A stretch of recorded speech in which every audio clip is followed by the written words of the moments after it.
Halo, selamat pagi pemirsa, selamat pagi Indonesia. Ini waktunya liburan ya, karena sudah hari Sabtu dan masih juga dalam rangkaian libur Natal dan Tahun Baru. Tentunya mungkin bagi Anda masih mikir-mikir kayaknya weekend ini mau kemana.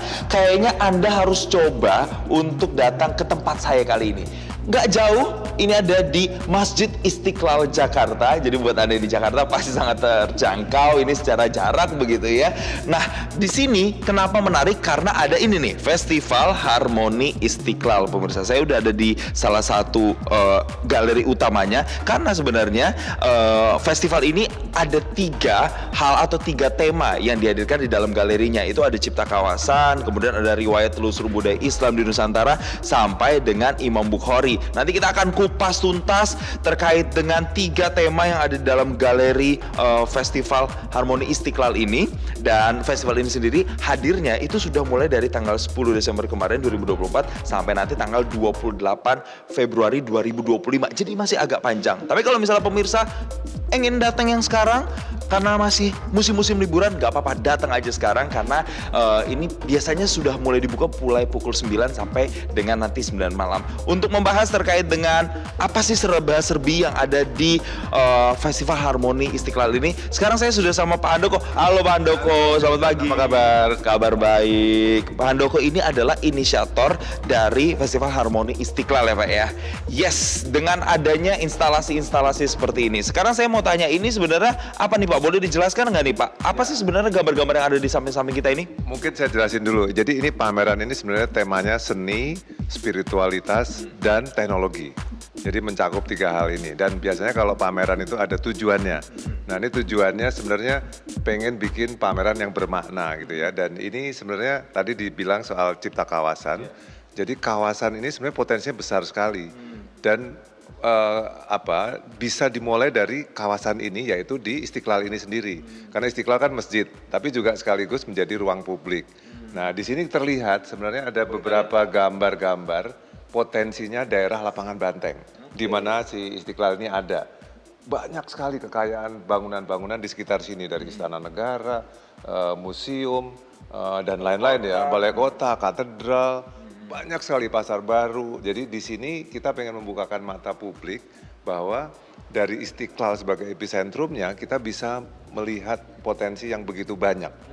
Begitu. Oke, ini baru tema pertama ya Pak ya, tema cipta kawasan ini pemirsa. Jadi memang gedung-gedungnya banyak sekali ya. yes, jadi ini memang mengangkat gedung-gedung, kawasan-kawasan yang ada di sekitar Lapangan Banteng atau yang dekat dengan kawasan Istiqlal. Tadi ada beberapa ya, tapi yang juga menarik adalah ini nih. Ada katedral juga, bahkan diangkat juga nih pemirsa di sini nih. Sebenarnya dengan adanya gedung-gedung yang ditunjukkan di sini kan sebenarnya ada makna-makna juga Pak. Kalau menurut Pak Handoko sendiri, ini tuh memang mencerminkan budaya Nusantara yang berbeda, mencerminkan juga agama yang beragam di sini, atau seperti apa sih pesan yang ingin disampaikan ketika kita ngelihat lukisan-lukisan gedung-gedung yang ada di sini? Ya, pertama adalah kan pameran ini kita kasih judul Galeri Harmoni Istiqlal. Jadi harmoni itu menjadi temanya. Di sini terlihat misalnya antara Istiqlal dan katedral yang seberangan. Saya melihat misalnya pemandangan anak-anak TK dari katedral berkunjungnya ke Istiqlal dan sebaliknya. Dan turis-turis asing juga berkunjung ke 2 tempat ini gitu ya. Dan dari sini sebenarnya memperlihatkan bahwa memang benar kita ini hidup di alam harmoni yang begitu baik gitu ya. Dan di pameran ini spiritnya kita pakai. Spiritnya kita pakai tadi yang saya bilang melalui teknologi, bahkan kita mengajak lebih dari 100 artis gitu ya. Ragam Nusantara gitu ya, dan juga dari negara lain, yaitu dari Uzbekistan yang membawa tema Imam Bukhari misalnya. Jadi di sini memperlihatkan bahwa harmoni itu adalah bagian dari kita. Ya, kurang lebih seperti itu. Itu makanya tujuan dari penyelenggaraan sesuai dengan namanya ya Pak ya, dari festival ini, Festival Harmoni Istiqlal. Kalau ini samping ini ada apa nih Pak? Ini kayak pedestrian gitu ya dari beberapa negara. Maksudnya apa sih Pak kalau yang di sebelah kanan kita ini Pak? Oh iya, sebelumnya tadi saya kasih tahu dulu karyanya ya. Ini tadi karya Nugraha. Dia ilustrator, suka gambar, suka jalan-jalan gitu ya. Makanya dia drawingnya sangat hand drawing gitu ya. Kalau ini karya Angga Sinaga, ini seorang urban planner. Dia dalam tanda petik pemuja pedestrian, pemuja tempat jalan kaki gitu ya. Nah ini spiritnya sebenarnya dia mau bilang tentang bahwa trotoar itu adalah serambi silaturahmi. Dan itu terlihat sebenarnya, ini sebenarnya semacam himbauan bahwa kita bisa mulai dari Istiqlal. Karena Istiqlal ini adalah epicentrumnya tadi seperti saya bilang. Nah kalau kita bangun jalan kaki antara Istiqlal, Katedral, ada pos blok, ada Galeri Antara, ada tempatnya Bu Sri Mulyani itu Amaramis, Lapangan Banteng, itu akan indah sekali dan Jakarta memiliki sebuah pedestrian atau trotoar yang memiliki spirit harmoni tadi. Kurang lebih seperti itu pesannya. Ini ada beberapa juga negara-negara yang dianggap pedestriannya ini ramah untuk pejalan kaki ya Pak ya, kayak misalnya di Seoul gitu ya Pak ya, ada di Tokyo juga dan di beberapa negara lainnya. Nah ini kita sedang berbelok lagi ke tema yang kedua. Kalau tema kedua ini sudah masuk ke riwayat telusur budaya Islam Nusantara ya Pak ya. Ini pemirsa kalau boleh ditunjukkan, ini adalah bagaimana histori dari masuknya agama Islam mulai dari abad ke-7 bahkan sampai nanti di ujung itu di abad ke-21. Nah, ini ada foto-foto apa aja nih Pak yang bisa dijelaskan di sini Pak? Ya, yang menarik Islam itu kan masuk ke Indonesia ke Nusantara ya, waktu itu belum ada Indonesia ya. Dengan kekayaan budaya yang kita miliki udah begitu kaya ya.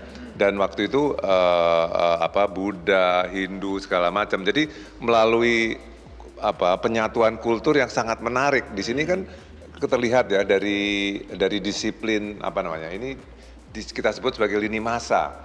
Dan lini masa ini memperlihatkan bahwa masing-masing masa itu meninggalkan sesuatu yang sangat kuat secara kultural. Misalnya contoh, apa tuh, Pak?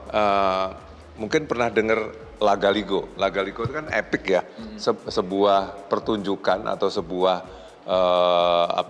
dokumentasi atau cerita yang baik sekali dari masyarakat Bugis dan itu menjadi warisan budaya global gitu ya, dan itu menjadi sebuah peninggalan yang sangat baik gitu ya, dan itu menjadi semacam jejak-jejak Islam di Nusantara ini. Yang lain adalah misalnya akikah, seni ukir, dan lain-lain gitu ya. Dan jangan lupa juga melibatkan banyak etnis ya. Ada Cengho, ada dari tokoh-tokoh dari Arab, dari daerah-daerah yang pengaruhnya juga kuat dari Arabnya dan lain-lain. Jadi sebenarnya ini sesuatu yang kita harus ketahui gitu, dan ini sesuatu yang menarik untuk diceritakan. Percampuran budaya juga terjadi di sini. Bahkan ini nih yang menarik mata saya adalah ziarah kubur, itu tuh juga udah ada di abad ke-13 ya Pak ya, yang memang itu tuh melekat dan masih dilakukan oleh masyarakat sampai dengan sekarang ya Pak ya, di Indonesia ya. Beduk misalnya, beduk itu kan mungkin kita nggak terlalu ngeh gitu ya, beduk itu pengaruh dari Cina. Ya, jadi kan mungkin kita bisa secara logika juga, oh iya gitu ya. Jadi di sini kenapa Islam Nusantara atau Islam kita ini unik gitu, kurang lebih seperti itu. Itu dijelaskan semuanya pemirsa dari abad ke-7 sampai dengan abad ke-21 yang punya legacy atau budaya yang kemudian diturunkan sampai dengan sekarang. Betul. Kalau kita lihat lagi ke sisi sebelah sini, ini bahkan ada kain-kain batik. Ini kain-kain batik kenapa dipajang di sini Pak? Apa sebenarnya tujuannya Pak? Ya, ini batik karya Batik Rifaiyah, itu di Desa Batang, di Pekalongan. Itu yang menarik adalah mereka membatik itu sambil syiar Islam. Mereka sambil melantunkan ayat-ayat suci Al-Quran, dan juga spirit karyanya itu dekat sekali dengan Islam. Misalnya dia tidak memakai objek-objek hidup sebagai keyakinan dari Batik Rifaiyah ini untuk mengangkat nilai-nilai luhur Islam. Jadi intinya adalah bahwa penyebaran Islam itu bisa melalui beberapa medium. Salah satunya salah satunya adalah batik. Jadi itu yang menarik. Dan ini di sini misalnya adalah lukisan kaca dari Cirebon. Ini lukisan kaca ini memakai wayang. Nah, karena di sini waktu itu memang wayang adalah salah satu medium kan. Jadi ini benar-benar menjadi karya seni yang sekaligus menjadi cara atau menjadi medium tadi. Oke, jadi ini sesuai dengan namanya Festival Harmoni, tidak hanya menjelaskan kemudian Islamnya secara agamanya, tapi bahkan di depan itu kita dijelaskan gedung-gedung, budaya yang masih juga melekat di masyarakat kita ya, masih kental. Sampai dengan seperti ini kan kental sekali dengan budaya Indonesia ya Pak, dengan ukiran-ukirannya, wayang-wayang seperti ini kan memang Indonesia banget gitu ya Pak ya. Itu yang kemudian diajarkan untuk ke masyarakat supaya lebih tahu lagi ya Pak ya. Ini tema-temanya apa sih Pak sebenarnya Pak? beda-beda semua kayak gini Pak? Maksudnya apa Pak? Tokoh-tokoh wayang ya, dan memang sekali lagi karena waktu itu wayang adalah medium, tokoh-tokoh yang sudah menjadi katakanlah cara bercerita, jadi disisipkanlah nilai-nilai Islam gitu ya. Dan ini menjadi saksi lah sebenarnya bahwa kita Indonesia melewati kultur-kultur yang berbeda-beda dalam hal syiar Islam. Kurang lebih seperti itu. Seperti saya bilang bahwa seni menjadi faktor penting dalam katakanlah syiar Islam.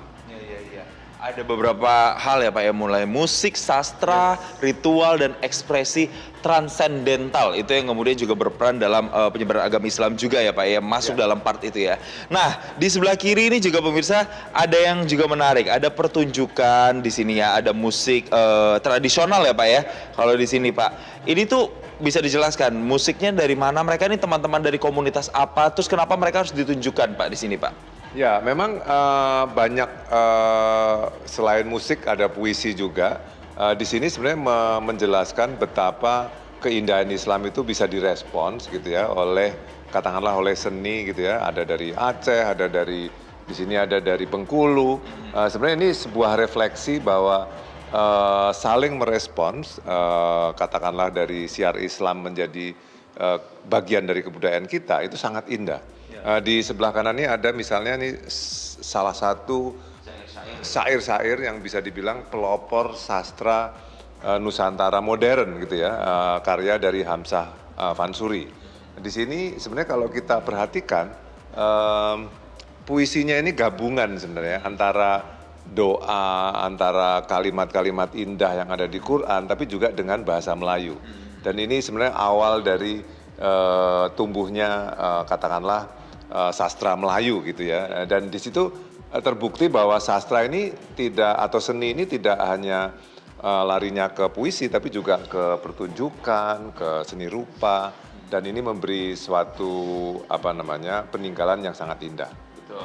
Jadi ini pemirsa kita harus tahan dulu. Seru banget karena baru 2 tema ya Pak yang kita jelajahi. Ada cipta kawasan tadi yang pertama banget pada saat sampai. Terus kemudian ini adalah perjalanan Islam begitu ya, dari abad ke abad begitu, dengan ada musik, syair dan segala macam. Tapi yang gak kalah penting adalah ada tema Imam Bukhari juga yang dihadirkan di sini, dengan ada VR juga, ada dengan teknologi juga. Kira-kira seperti apa keseruannya? Tetap bersama kami di Selamat Pagi Indonesia.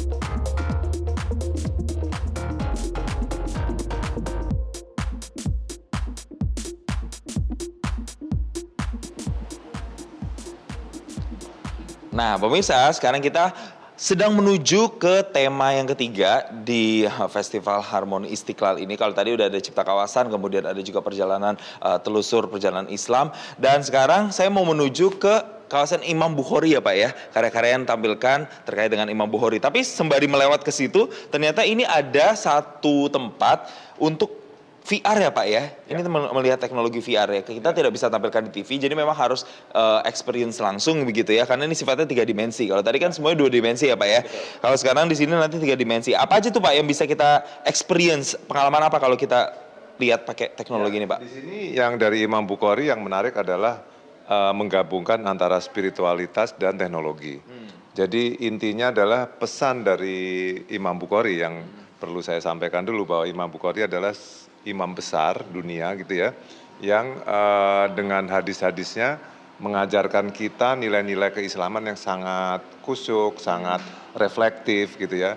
Nah dengan teknologi tadi sebenarnya maksudnya kita supaya bisa merasakan kekusukan itu atau pengalaman-pengalaman spiritual itu melalui teknologi tadi. Dan kalau teman-teman datang ke sini itu bisa merasakan betapa kita bisa merasakan pengalaman spiritual yang kena lah gitu, yang benar-benar masuk lah gitu. Dan dengan cara yang lebih personal ya kayaknya, karena kan hanya dinikmati sendiri gitu ya Pak ya. Nah kita lewat dari ruangan itu masuk nih ke ruangan yang ada foto-foto ini. Kalau foto-foto ini ruangan apa nih Pak? Jadi Bukara ya, ini melalui Bukara Foundation dengan timnya Bukara Creative Foundation, dia menyampaikan juga pesan-pesan seni karena di Uzbekistan di masjid-masjid di sana atau arsiteknya di sana itu sangat indah. Jadi di sini terlihat sebenarnya dari seninya, kaligrafinya segala macam itu menunjukkan keindahan atau detail-detail keindahan dari Uzbekistan yang sangat terkenal lah gitu. Jadi ini nih kaligrafi yang ada di samping-samping kita ini dari Uzbekistan, Dari Pak? Uzbekistan. Kan pameran ini melibatkan lebih dari 100 artis ya. Oke. Dan dari Uzbekistan ini dari beberapa negara. Ada dari Qatar, ada dari negara Afrika juga gitu. Jadi ini sebenarnya karya-karya koleksi dari teman-teman dari Uzbekistan yang sangat indah lah.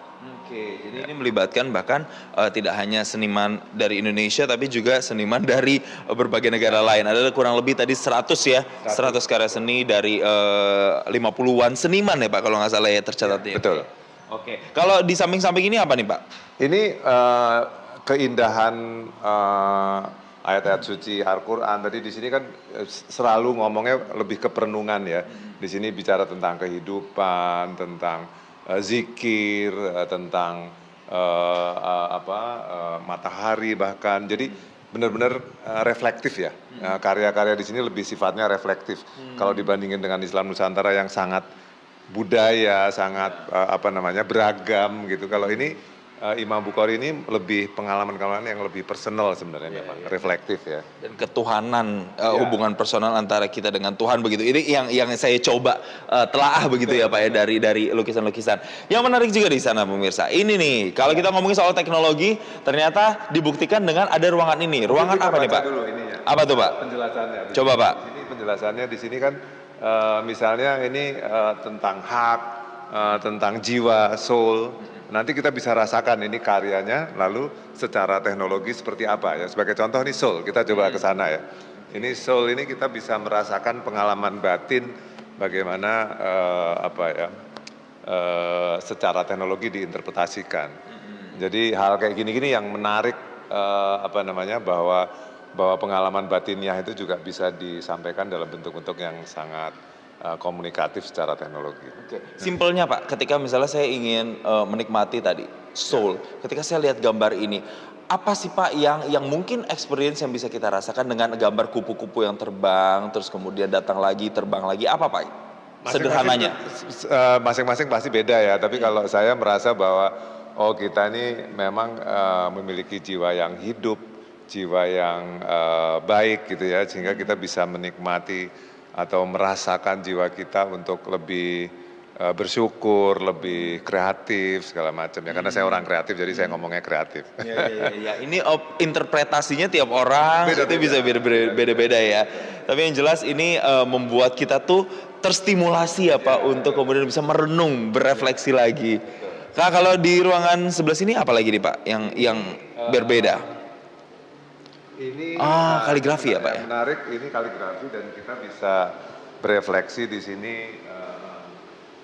sambil masing-masing lah ya, mau berzikir, mau bersyukur gitu-gitu. Ini adalah ruangan yang bisa menandakan itu gitu sebenarnya.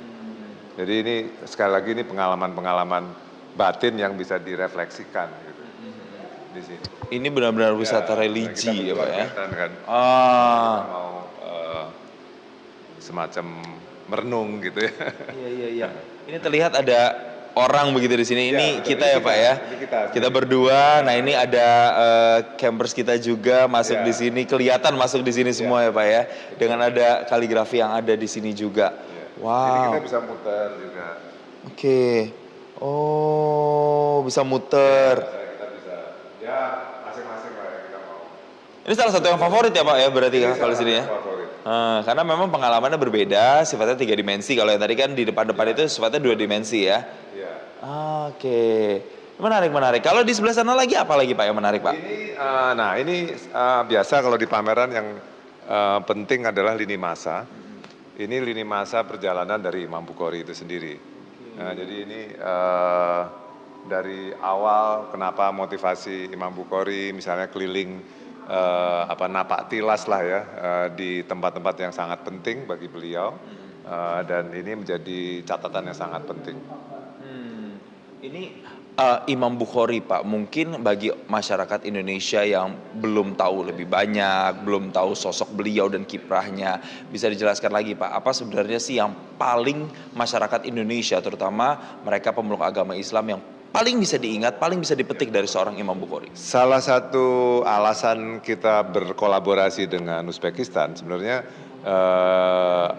membukakan mata bahwa Islam tidak melulu katakanlah di Arab, tapi juga di Asia Selatan, di dalam hal ini Uzbekistan.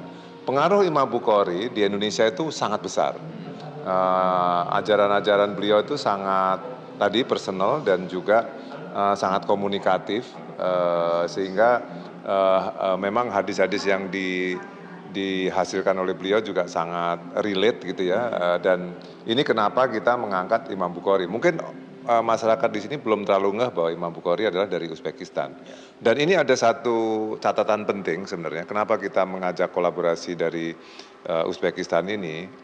Dulu Bung Karno, ini kan Istiqlal dibangun oleh Bung Karno, yang menarik. Salah satu arsiteknya juga Bung Karno sendiri selain efek Silaban.